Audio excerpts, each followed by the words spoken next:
won't bother you. Would you put it out if I said it did? My mama taught me to remove my hat and my cigar in the presence of a lady. Whatever else I take off depends on how lucky I get. My favourite of the 1960s westerns.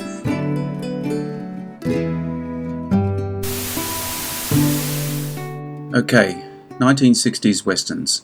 I don't know how many that were made, but I can tell you I have not seen all of them. My taste changes over time also. As of today, I will name 10 westerns from this decade that I consider my favourite, not based on online data, just my choices. So no wrong or right opinions, just mine. You guys, of course, feel free to make your own list, which I'm sure some will let me know. So please no, how could you, or that's a stupid choice comments. Yes, of course I like more than 10, so this won't be easy, and I'm sure tomorrow that I have changed my mind on some. I will concentrate on the better known westerns rather than the lesser known. If you enjoy this video, hit the notification button to get my new videos. If you want to check out my many other videos, head over to my channel. The link is in the description. Please take a moment to like and subscribe to the channel as well. I appreciate it. Let's get into it. The Magnificent Seven, 1960. Something about the musical score and the camaraderie and selfless acts got me in this one. A bandit terrorizes a small Mexican farming village each year. Several of the village elders send 3 of the farmers into the United States to search for gunmen to defend them. They end up with 7, each arriving with his own reason. They must prepare the town to repulse an army of 40 bandits who will arrive wanting food. And it's good, steady work. Yep. How many you got?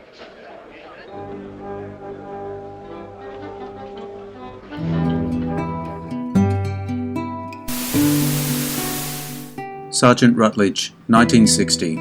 I've always had a soft spot for Woody Strode, a greatly underrated actor for his time, but way ahead of his time. Lieutenant Tom Cantrell is sent to defend Sergeant Braxton Rutledge, a black cavalry soldier, on a charge of rape and murder. The story begins in a courtroom and is told through flashbacks. This is the story of how a black soldier in the face of danger from the Indians can be so easily mistaken for a criminal.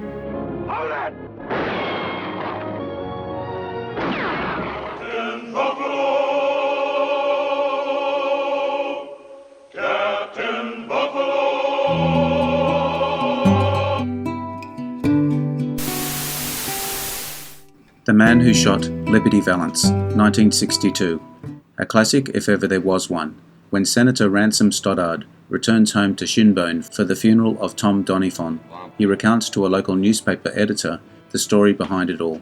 He had come to town many years before, a lawyer by profession. The stage was robbed on its way in by local ruffian Liberty Valance, and Stoddard had nothing left to his name but a few law books. He gets a job in the kitchen at the Erickson's restaurant, where he meets his future wife, Hallie. The territory is vying for statehood, and Stoddard is selected as a representative over Valance, who continues to terrorize the town. When he destroys the local newspaper office and attacks the editor, Stoddard calls him out, though the conclusion is not quite as straightforward as legend would have it. No, sir.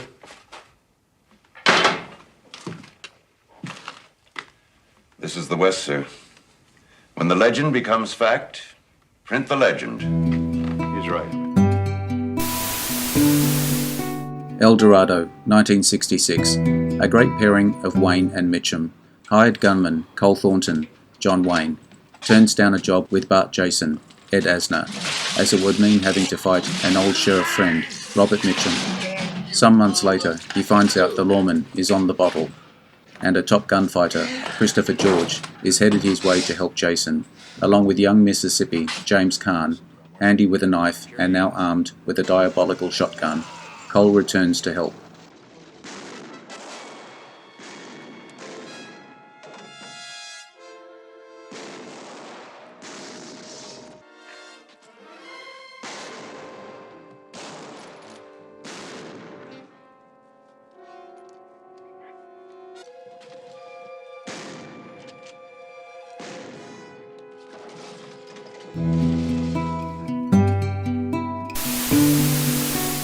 The The Good, the Bad, and the Ugly, 1966. I know it's a spaghetti western, but it stands alone and against classic westerns. Three men set off to find $200,000 in buried gold. Tuco and Blondie have known each other for some time now, having used the reward on Tuco's head as a way of earning money. They come across a dying man, Bill Carson, who tells them of a treasure in gold coins. By chance, he reveals the name of the cemetery and the name of the grave where the gold is buried. Now rivals, the two men have good reason to keep each other alive. The third man, Angel Eyes, hears of the gold stash from someone he's been hired to kill. All he knows is to look for someone named Bill Carson. The three ultimately meet in a showdown that takes place amid a major battle between Confederate and Union forces.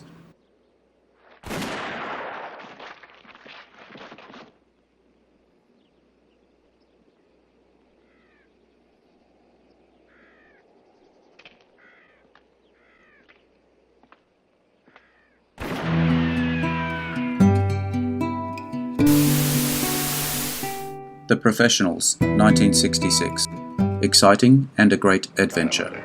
A rich Texan, J.W. Grant, selects three men and invites them to his private train to offer them a contract: rescue his wife, who has been kidnapped by a Mexican revolutionary. The leader of the men, Rico, decides they would be a better team if Grant would hire one more man, an explosives expert.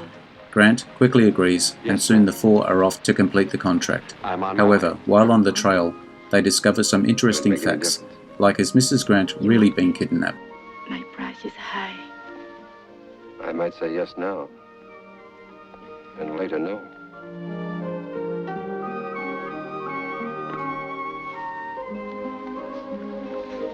Both made a bad deal, Mr. Grant.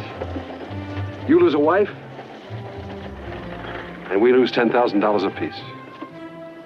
You bastard. Yes, sir. In my case, an accident of birth. But you, sir, you're a self-made man.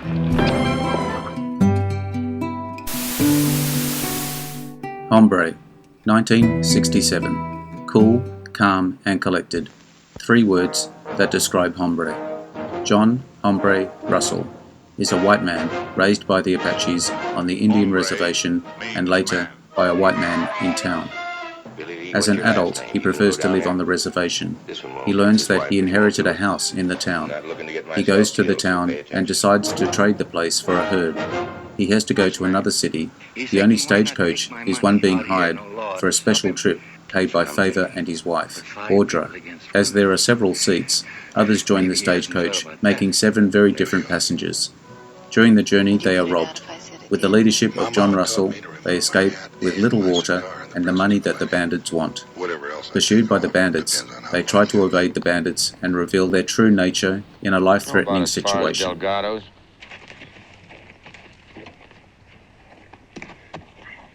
What does that mean? Well, maybe if we all get thirsty, we'll go to Delgado's and get some mezcal.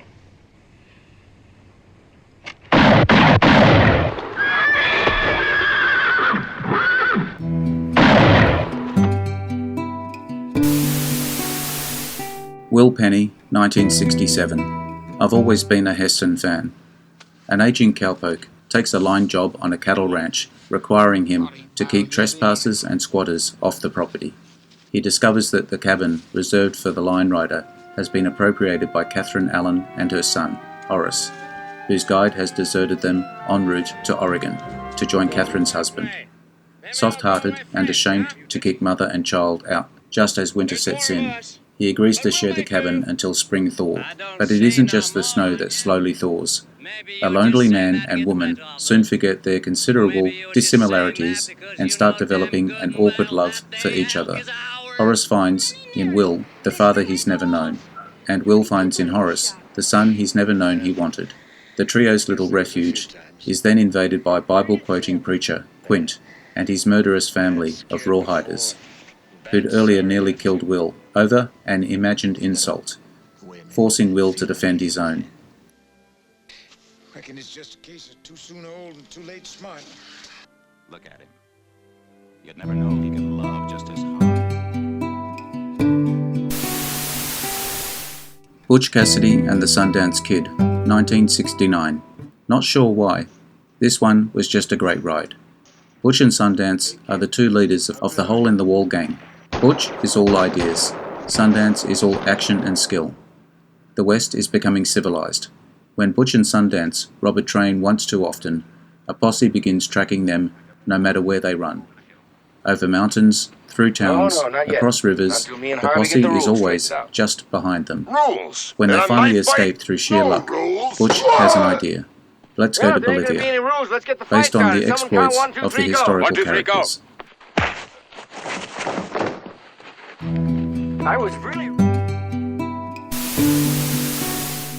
True Grit, 1969.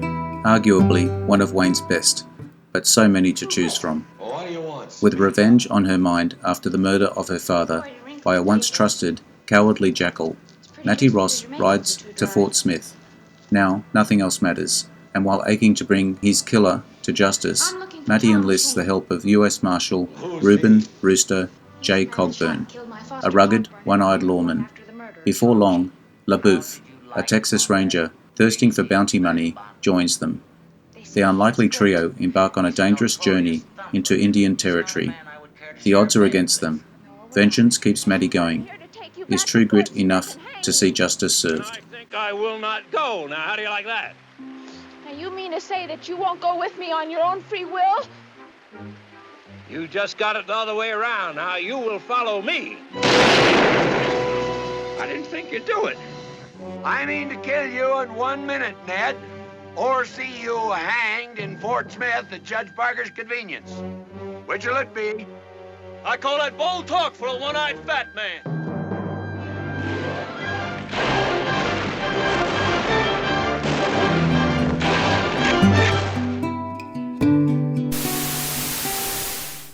Some more I was considering. The Alamo, the Comancheros, One-Eyed Jacks, How the West Was Won, McClintock, Two Rode Together. If you enjoy this video, make sure you hit the notification button so you will see my new videos as they come up. You can take a look at my channel to see all my other videos. The link is in the description. Please take a look at my Facebook page as well. I appreciate likes and subscribers. Bye for now. See you again soon.